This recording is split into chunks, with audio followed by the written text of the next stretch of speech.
A very warm welcome to Sustainomics GBS 2025 edition. We have with us Mr. Vinay Ramesh, Deputy Manager, HR Early Careers, Bosch Global Software. A very warm welcome to you, sir. Thank you, ma'am. I would like to you to kindly reflect on how do you really prepare early career talent for the ESG aligned goals? Right. So while I look at it to prepare the early talents, the three major focus area would be on awareness, Okay. skills, Okay. and also the experience. When I talk about the awareness, early talents has to be introduced to the principles of the ESGs. When I say the principles of the ESGs, it's more of how organizations are making impact on the planet, how organizations making impact on the people, and also how organizations are making decisions while they do it. This also applicable for the early talents to get to know how it is important in the business and as well as in the society. That's first one. Second, in terms of skills, Yeah. building the capability in carbon footprint measurement. Right. Second, in terms of sustainability design.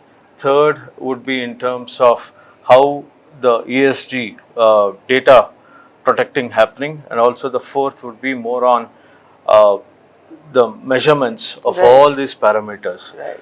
And the third area would be on the experience. Okay.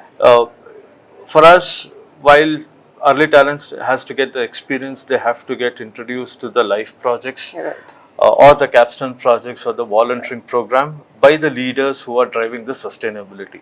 With this, all the three areas, it not only introduce them to the ESG, but also make them to understand how importance is for both business and as well as for the society. That's how we look at preparing the early career talents for the ESG aligned roles. All right. So while you're in the process of orienting, the early careers, is there any specific measure of, performance measurement of probably how do you gauge them at the end? Maybe once you start orienting them, maybe after a month or a 2 or 3, as you proceed and go along. So how do you measure that? So one is in terms of how they have their mentors along with them. Right.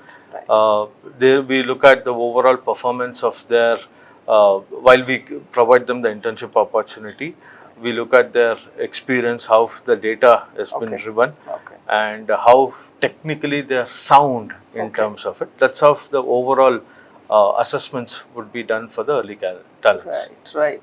So, do you see nowadays we emphasizing on environmental or sustainability goals is prominent over the functional or the foundation specialization?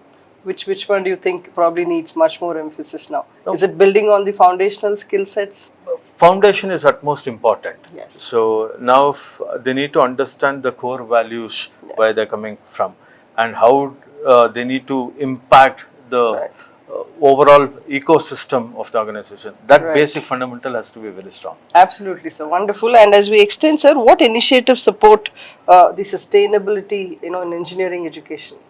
If you look at it, majority of the universities are embedding the sustainability in the engineering education. Right. One, offering the courses on the renewable energy, Very much. Right. sustainable design, Right. and also in terms of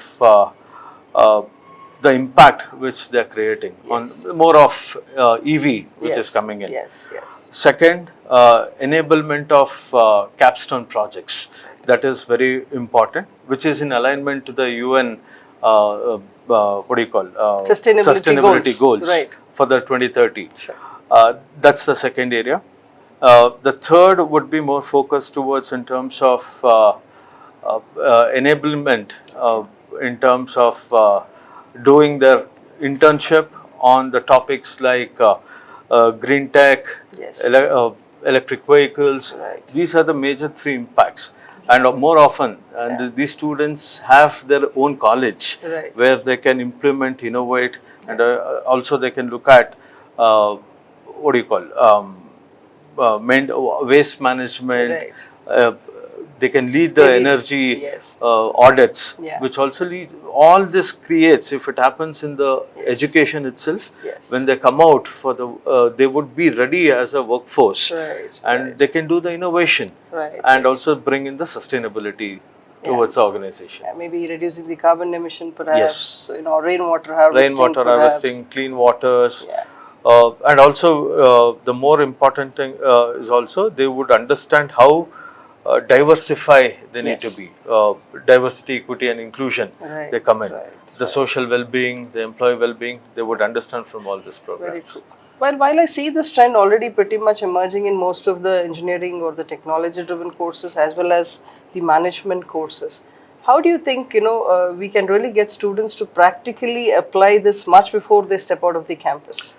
As I said, ma'am, they need to be thoroughly understand how they impact the society.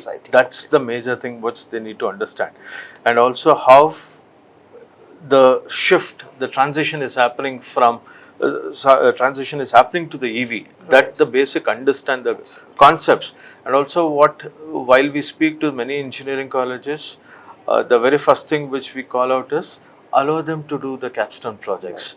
While they do the capstone projects, they get to know in and out about what exactly they need to do, innovate, and to sustain in this fast changing environment. Absolutely. That's the focus area which we Absolutely. Right. Thank you, Vinay sir. Thank you so much for those valuable insights. Thank you so much. And I'm sure it's going to be a very critical reflection on the ESG goals, especially for the engineering institutes. And it also aligns to the 2030 sustainability goals in terms of it. Thank you so much, and it was a pleasure having you, sir. Thank you so much. Thank you so much. Yeah.